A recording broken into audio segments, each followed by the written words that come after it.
যোৱা ৰাতি হোৱা প্ৰচণ্ড ধুমুহাৰ ফলত আমাৰ মহামায়া সংৰক্ষিত বনাঞ্চলত বিস্তৰ ক্ষয়ক্ষতি সাধন হয় আৰু আমাৰ তাত যিবিলাক বগাপেটীয়া হিমালয়ান শগুন আছে তাত সিহঁতৰো বাঁহবোৰ ভাঙি যায় আৰু তাৰো বৃহৎ ক্ষতি হয়।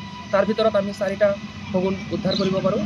তাৰে ভিতৰত 4টাৰ ভিতৰত 2টাক আমি অলৰেডি প্ৰাথমিক চিকিৎসা কৰি জংঘলত এৰি থৈ আহোঁ আৰু তাৰ মাজত 2টাৰ অৱস্থা অলপ বেছিয়ে বেয়া আৰু সেই 2টাক আমি এতিয়া চৰাইকলা ৰেস্কিউ চেণ্টাৰত লৈ যাম আৰু তাৰ পৰা চিকিৎসাখিনি কৰি তাৰপিছত বনাঞ্চলত এৰি দিয়া হ'ব।